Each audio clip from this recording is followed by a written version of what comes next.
Unlike the endless wars of the past that dragged on for years and for decades with little to show for it, Operation Epic Fury has delivered a decisive military results in just weeks. Korea, Vietnam, Iraq, Afghanistan, as the president has pointed out, all took years, decades. Vague missions, shifting sands, little to show for it. Operation Epic Fury has been laser focused from the very start, as I've said to all of you. Clear mission objectives, and ultimately Iran will not have a nuclear weapon. It's a bold and dangerous mission, a gift to the world, historic, courtesy of a bold and historic president. That mission continues today in this new phase as Iran has an important choice, a chance to make a deal, a good deal, a wise deal. As part of that effort, the United States has imposed an ironclad blockade that grows more powerful by the day. From the Gulf of Oman to the open oceans, our Navy is enforcing this blockade without hesitation or apology. Now, as usual, there's a lot of false information out there. I'll say this, every ship that the U.S. believes meets our criteria, either Iranian ships or to and from Iranian ports, has been turned around. As of this morning, 34 total. Non-Iranian vessels are allowed to transit, and many have, including overnight. Not only is the blockade growing, in fact, a second aircraft carrier will join the blockade in just a few days, but this growing blockade is also gone global. Just this week, we seized 2 Iranian dark fleet ships in the Indo-Pacific region that had left Iranian ports before the blockade went into effect. They thought they'd made it out just in time. They did not. We seized their sanctioned ships, and we will seize more. Our blockade is growing and going global. America's military is unmatched, projecting power, denying passage to adversaries, and protecting our interest at the time and place of our choosing. No one sails from the Strait of Hormuz to anywhere in the world without the permission of the United States Navy. To the regime in Tehran, the blockade is tightening by the hour. We are in control, nothing in, nothing out. Iran's battered military, the IRGC specifically, has been reduced to a gang of pirates with a flag. They cloak their aggression in slogans, but the world now sees them for what they are, criminals on the high seas. They don't control anything. They're acting like pirates, acting like terrorists. They're the ones who lay indiscriminate mines, who shoot at random ships, who killed 45,000 of their own people, innocent protesters in the course of weeks. Their own people. They are the bad actors. The vessels that the Iranians seized in recent days, a couple of them, they're not American ships. They're not Israeli ships. They're just random ships that drove where they drove their little speedboats up to and shot at those ships with AK-47s. Anyone with a speedboat, a gun, and the wrong intentions can do that. They know that we, the United States of America, control the flow of global shipping, and we know that they know. Their real navy is at the bottom of the Arabian Gulf. It's worth saying again, for 47 years, Iran has been at war with America, killing our citizens, our soldiers, and our allies, while previous administrations looked the other way. The real endless war is the war that Iran has waged on us for 47 years. President Trump is the only president with the guts and moral clarity to finally do something about it. I see it every day behind closed doors. President Trump's fortitude is unshakable, and his mission is crystal clear. President Trump said it again yesterday.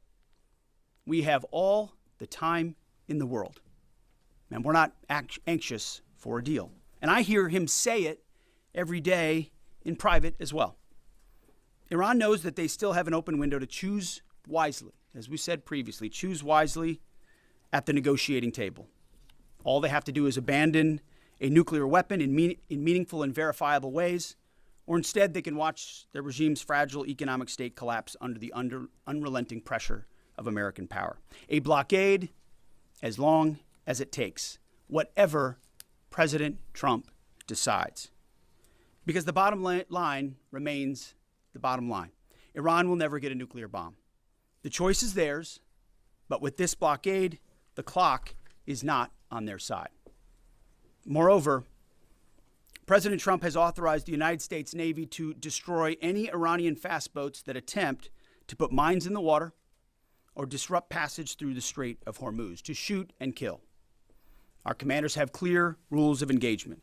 If Iran is putting mines in the water or otherwise threatening American commercial shipping or American forces, we will shoot to destroy. No hesitation, just like the drug boats in the Caribbean. It's also worth saying, this should not be America's fight alone. We barely use the Strait of Hormuz as a country. Our energy doesn't flow through there, and we have plenty of energy. Just look at the new global Congo line headed to Texas. A beautiful picture. Europe and Asia have benefited from our protection for decades, but the time for free riding is over. America and the free world deserve allies who are capable, who are loyal, and who understand that being an ally is not a one-way street. It's a two-way street. We are not counting on Europe, but they need the Strait of Hormuz much more than we do, and might want to start doing less talking and having less fancy conferences in Europe and get in a boat. This is much more their fight than ours. On this core mission, America's will is unshakable, our capabilities unmatched. Our blockade is only growing and going global.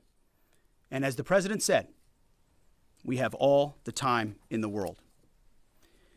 Iran has a historic chance to make a serious deal, and the ball is in their court. Either way, the War Department stands ready for what comes next, locked and loaded. May God continue to bless our warriors each and every day and on each and every mission. Mr. Chairman, over to you. Thank you, Mr. Secretary, and good morning, everyone. Thanks for being here. Today marks 55 days since the President of the United States ordered major combat operations against Iran. Today and this morning, the Joint Force remains postured and prepared to recommence major combat operations on the order of the President. On April 8th, the President announced a ceasefire, and last week, at the President's direction and on order of the Secretary, U.S. CENTCOM began enforcing a blockade against all commercial vessels going into and out of Iran and their ports. Simultaneously, the U.S. military, in support of the U.S. Department of Justice, was ordered to conduct maritime interdiction operations against sanctioned and dark fleet vessels globally. This operation also began on April 8th, and what I'd like to do this morning is update all of you on those actions and activities. First, as I mentioned, U.S. Central Command continues to maintain a strict blockade on all the ports. We're enforcing the blockade across the board against any ship of any nationality that is transiting to or from an Iranian port or territory. We're closely tracking vessels of interest headed towards Iran and those moving away from Iran that were outside the blockade area when this blockade was ordered. And as everyone saw this past weekend, we're prepared and postured to intercept them. As of this morning, 34 ships have met the U.S. blockade and made the wise choice to turn around. One ship did not, and that ship was the motor vessel Tuska. Over several hours this past Sunday, April 19th, the U.S. conducted maritime interdiction operations against the Tuska, whose crew attempted to breach the blockade line. The Tuska is a large container ship, about 965 feet long, or about the same size as a United States Navy aircraft carrier, and over 100 feet wide. The operation began about 4 a.m. Eastern Standard Time when the United States Navy destroyer approached her. and the crew and the vessel ignored warnings. And I've described how the destroyer force is operating in the area prior. Upon intercept and coming within visual range, American forces began to issue several clear and unambiguous warnings and inform the vessel and their crew that they were in a violation of the U.S. blockade and directed the ship to turn around. Over a 6-hour period, the vessel and her crew repeatedly ignored U.S. warnings. And then the U.S. Navy destroyer executed a series of pre-planned, carefully calibrated escalation options, including firing 5 warning shots. The vessel and her crew continued to ignore warnings.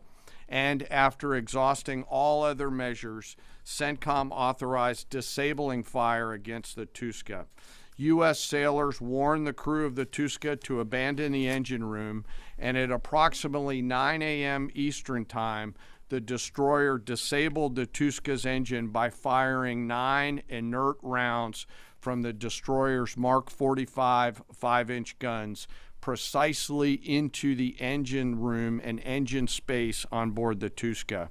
Not surprisingly, the vessel then reported issues with their engine, went dead in the water, and began to comply with U.S. directions and orders. At 4 p.m. Eastern Standard Time, CENTCOM ordered United States Marines to seize the ship. Via helicopters, U.S. Marines maneuvered quickly to the disabled ship, boarded her from fast ropes via helicopter infiltration methods, and took custody of the ship. The ship and her crew remain safe in U.S. custody today. Let me now turn to global operations in the Pacific, and I want to highlight that this is a major interagency effort between the United States military, the White House, the Department of Homeland Security, and the Department of Justice. On Monday, April 20th, U.S. Indo-PACOM forces, in support of a Department of Justice request, interdicted the motor tanker Tiffany, which was transporting sanctioned Iranian oil. The Tiffany is a very large crude tanker, VLCC for short, and is also about the size of a U.S. aircraft carrier and capable of transporting approximately 2 million barrels of oil. At approximately 11:30 p.m. Eastern Time, U.S. military forces and law enforcement forces also went to the ship via rotary wing platforms, fast roped onto her deck, and secured her. After the ship was secured, a U.S. Navy control team embarked aboard the Tiffany, and assumed control of the ship at 4 a.m. Eastern Time on April 21st. A Navy control team is comprised of sailors led by a boarding officer that assumes control of a seized ship in order to secure the crew, the cargo, and the vessel. And disposition of that first vessel is still pending. The next interdiction occurred on Wednesday, this past Wednesday, 22 April, when Indo-PACOM conducted yet another interdiction, again at the request of the U.S. Department of Justice. This time, the stateless motor tanker Majestic X, also known as the Ponix, also in the Indian Ocean. This is again a VLCC, or very large crude tanker. At approximately 11 p.m. Eastern Standard Time, U.S. forces began the interdiction, again using rotary wing assets to get to the ship, got on board, and secured the bridge. Both ships, the Tiffany, the Majestic X, and their crews remain in U.S. custody. And we will continue to conduct similar maritime interdiction actions and activities in the Pacific and Indian Oceans against Iranian ships and vessels of the Dark Fleet. The actions by our service members and our law enforcement partners demonstrate the incredible discipline and dedication and professionalism of our joint force and highlight the global reach of American combat power. The joint force remains on ensuring the Iranian regime cannot harm our interests or those of our allies and partners. And I'll highlight that Iran has repeatedly sought to offensively and proactively expand the conflict by aggression against its neighbors and its attacks on global shipping through the Strait. To date, Iran has attacked 5 merchant vessels, seized 2 of them that were attempting to transit the Strait, and these include ships that Iran itself had cleared to proceed. Now, as I always do, I want to honor members of the Joint Force. Today, I want to highlight and proudly describe the essential role of our intelligence enterprise and the role that they play in conducting our military operations. The totality of their work is the culmination of days, months, and in many cases, years of work by our uniformed and civilian intelligence professionals. We have been able to do the work that we are ordered to do because America's intelligence force, including our core collectors and analysts, have spent decades searching for every loose thread. From the determination of a particular intelligence requirement to that piece of intelligence being collected in the field by a military or interagency case officer to the rigorous analysis that goes into reporting on that finding, those team members spend their careers answering the incredibly important questions that we must attempt to answer before, during, and after operations. They live in the enemy's mind.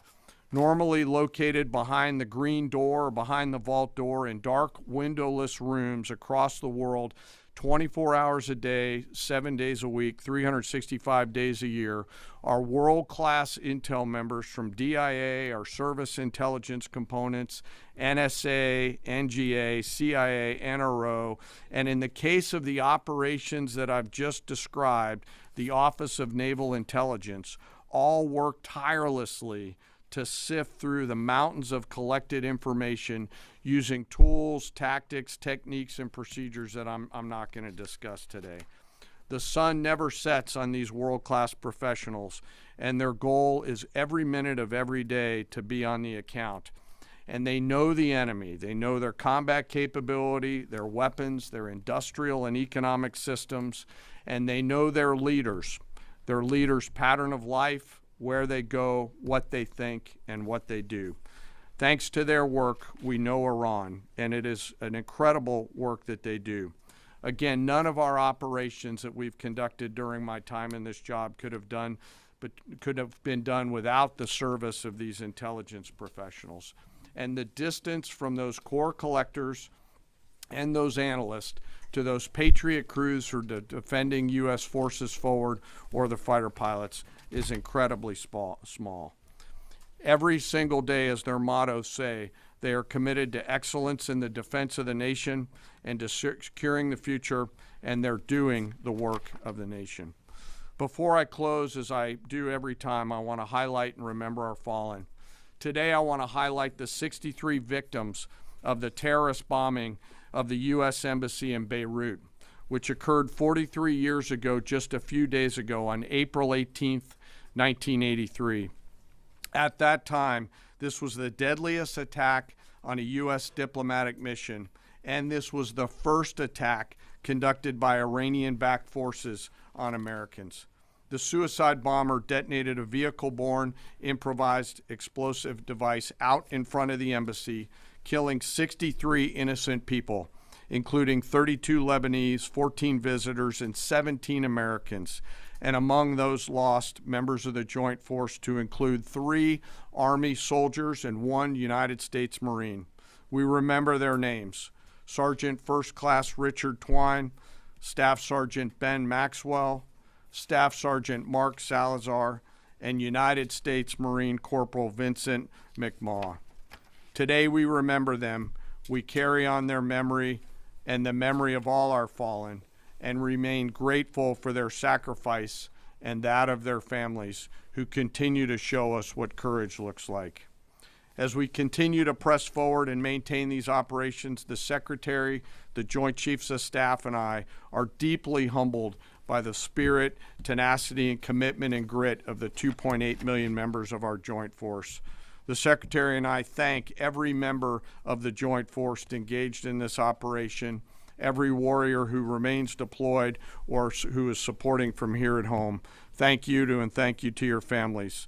Sir, I'll turn it back over to you. Thank you, Mr. Chairman. We'll take a few questions. Thank you. In your estimation, have there been increased or decreased instances of Iranian vessels either approaching or trying to breach the blockade the longer it is in effect? And another question about the mine threat. Has the mine threat been neutralized enough to facilitate freer flow in the straits? Well, to the second question, first of all, we are seeing vessels transiting. There are paths that are open. And part of what the president is threatening is ensuring if there's attempts to recklessly and irresponsibly lay more mines, we're going to deal with that. It's a violation of the ceasefire. So transit is occurring, much more limited than anybody would like to see, and with more risk than people would like to see. But that's because Iran is doing irresponsible things with small fast boats, crafts, like I said, with weapons on them. These are commercial ships, in some cases cruise ships that came through being threatened by these. So as far as breaching the blockade, it's been a pretty consistent. There were a number of ships at the beginning. Then you had the interdiction that the chairman described, where we took out the engine room and disabled that ship. I think that sent a very clear sign that this is not a fake blockade. This is a real, full blockade. We'll use up to and including lethal force if necessary. And that stopped, and other ships have taken note of that. So any ships that have attempted, there's been levels of escalation, but none that far, and they've turned around. Absolutely. Yes.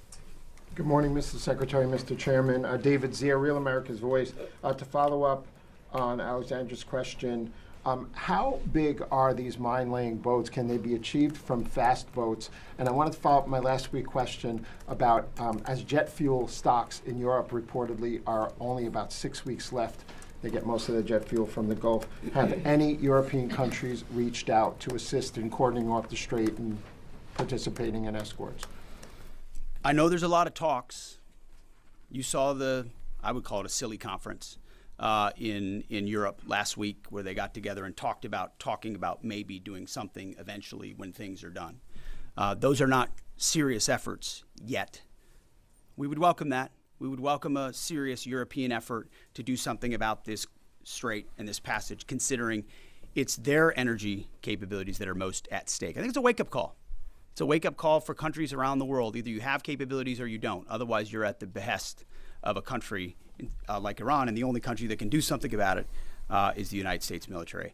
Do you want to talk about the mines and the small crafts? They have a variety of smaller Boston whaler-sized boats. We have forces up there deterring and preventing them from continuing to do that, and we'll continue to do so pursuant to the orders of the Secretary and the President. But reckless mining like that is a violation of the unwise ceasefire, to do that, and very unwise to do. Absolutely, Jerry. Thank you. Pope Leo has made some strident comments about the war in Iran, and the U.S. Conference of Catholic Bishops recently put out a statement suggesting that the war does not fit the requirements of just war theory. And I wondered if the Pentagon had thought about this war against the terrorist regime in Iran in terms of the framework of a just war, and if either one of you could talk about that. And then just my second question would be, the Pentagon recently, this week, gave well-deserved award upgrades to the members of Gulf Company 2-1 Marines who served at HKI and Abbey Gate during the withdrawal and evacuation. I wonder if you Mr. Secretary, could speak a little bit about that and maybe give us a little bit more in terms of what to expect from this Afghanistan review in terms of further proper recognition and proper accountability. On the first question, Pope's going to do his thing. That's fine. We know what our mission is. We know what authority we have. We're very clear about that. We follow that.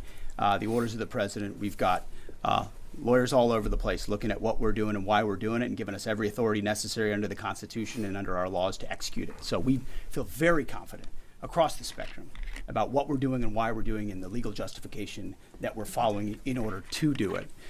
You mentioned the Marines at Abbey Gate. And what we've undertaken at this department is a historic Afghanistan review. So we have, over the course of months, reviewed what happened leading up to and including the events at Abbey Gate and the disastrous withdrawal in Afghanistan. There's never actually been a full accounting in this department of the decisions that were made. There's been sort of papered over congressional attempts, but never a real deep dive where we brought everybody in to talk about what happened and why it happened. That has happened. That review will come later this summer, and I think you'll find it to be probably the most comprehensive review this department has ever done about a single series of events. And it's because the cascading effect of what Joe Biden did in abandoning that mission the way that he did, and that disastrous withdrawal had ripple effects for our military, for our country, and for the world. That's why reestablishing deterrence is one of the core pillars of what we've been doing at the War Department, is because the world looked at that disaster and made choices. Vladimir Putin made choices. Hamas made choices and saw that America wouldn't do anything about it. Houthis shot at ships. They made choices because Joe Biden and his administration were seen as feckless and weak. And that withdrawal was a part of what the world saw, people hanging to planes as we fled. That deserves a full accounting, which is exactly what we're doing. Sean Parnell, our chief spokesman, one of my senior advisors, has been leading that effort, getting to the bottom of it. And one of the revelations was that those Marines at Abbey Gate who showed courage, who were out there exposed, knew there was a threat, nebulous mission, the only gate that's open, did not receive the kind of proper recognition they should have for their heroism. So one of the early results of this Afghan review is to ensure they get the due recognition and award they deserve for the heroism and courage they showed at that gate. Despite the bad decisions of this building and that administration, those Marines acted heroically, and we're going to recognize them for that. Jerry, thank you. Yeah, right here. Thank you. Michael Casey with O'Keefe Media Group. Earlier this week, James O'Keefe published a story on Department of Army Nuclear Chief Andrew Hugg, who revealed top secret national security information to a stranger he met on a dating app. Will you defer Mr. Hugg for termination and prosecution? Yeah, he won't work here anymore. And given the revelations, It's an easy one. will any changes be made to the current anti-espionage training for all Department of War employees now, given this? Well, we're always on the lookout for CI threats, any internal threats, anyone talking out of school about things they should not. We take leaking very seriously here, informally or formally, which is why some of the reporting done by some of the people in here is incredibly problematic. They're willing to publish things based on classified information that would potentially harm those in harm's way. And we think them doing so is incredibly irresponsible and unpatriotic. And it would encourage members of the press to think twice about the lives they're affecting when they publish things in their publications like the New York Times. Yes, Chairman, Mr. right Chairman, here. Was the Tuska carrying single-use equipment to China? Sir, so I'm sorry, the question's right here. Thank you. Ryan Morgan with the Epic Times. Earlier this week on that topic, there was a report, I believe, with the Washington Post that the Pentagon had briefed Congress that it could take up to 6 months to fully sweep the Strait of Hormuz for mines.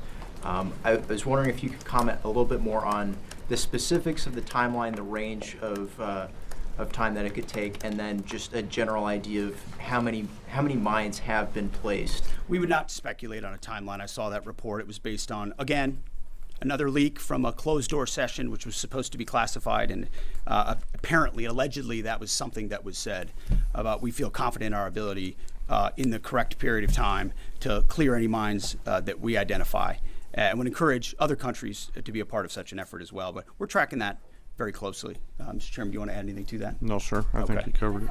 Right here, new members of our press corps here. Jacob Wasserman with TMZ DC.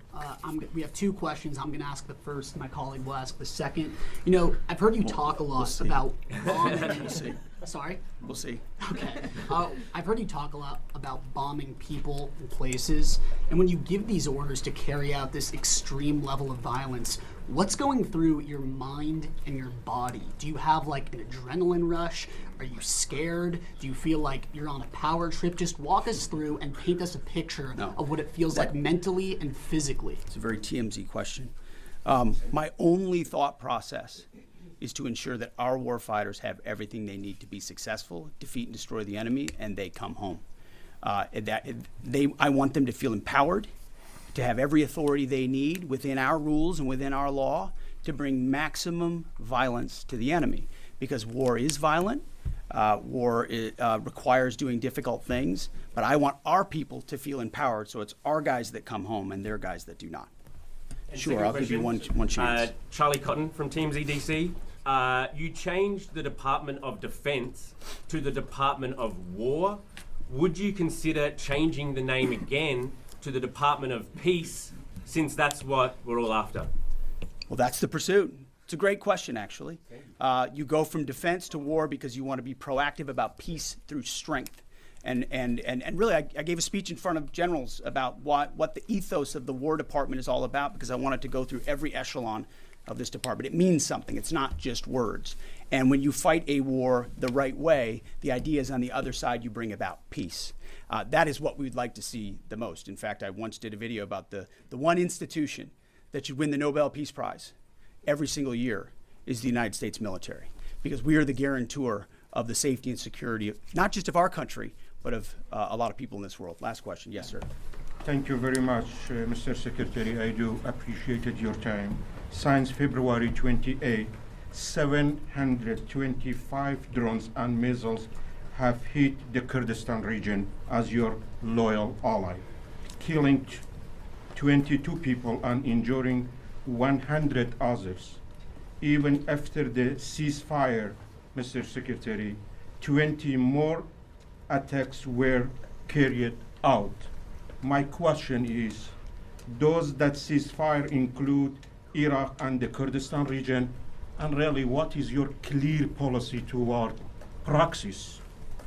Why I am asking this question, by President Masoud Barzani's statement, 5 times targeting his office, even targeting President of Kurdistan region residents in the Hague City.